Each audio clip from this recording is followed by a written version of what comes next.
in denial or thinks we're all really stupid. In his statement, he completely is dismissing the Venezuelan gang takeover of apartment buildings in the quiet Denver suburb of Aurora, saying it's just part of everyone's imagination. Really? Did you guys not see the video? It's incredible stuff. The gang members, they've got guns, machetes. They're banging on apartment doors as they take over an entire apartment building in Aurora, of course, located just outside of Denver, which is a sanctuary city.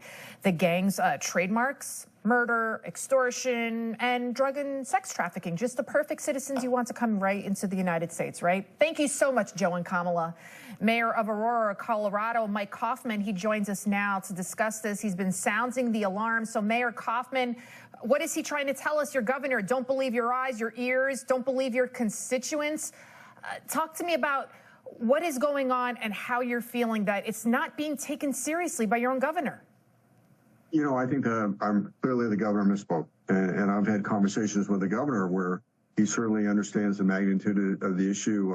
Obviously, he's concerned about the issue being exaggerated and harming the economy. It is isolated to one specific area. However, you know, unfortunately, he did misspeak. This is a big problem.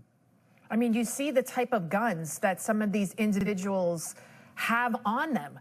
What went through your mind when you saw this video? Because I'm guessing you heard that there was an issue well before this video came out. Now to see it in front of your eyes on tape, what are you thinking, sir?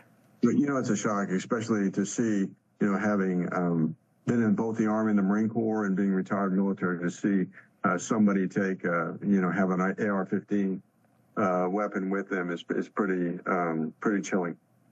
I'm a child of immigrants. I think we all want safe immigration, right? We want checks and balances. We want an orderly process.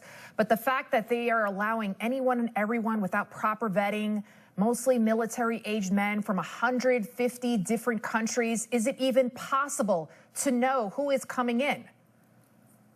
Well, I think the difficulty is that we had a large influx of Venezuelans.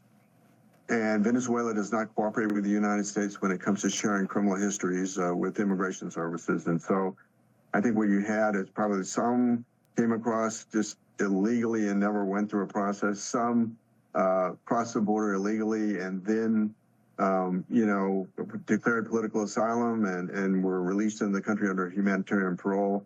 They are not allowed to apply for a work permit for 6 months. And so I mean, so in one part, we have a very dangerous situation with, I mean, Venezuela is a failed state. The role of the police in Venezuela is simply to protect the regime. It's not to protect the people. So there's a lot of criminality there. And unfortunately, some of them are part of this migrant wave that came over.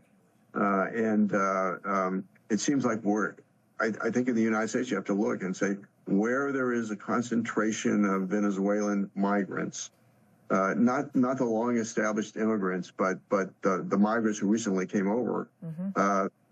There's a good chance you're going to have a criminal element, a gang element that's going to exploit them. And it seems like the criminal element tends to want to exploit its own. And so that's clearly what's happening, unfortunately, in my city, in this area of 3 buildings.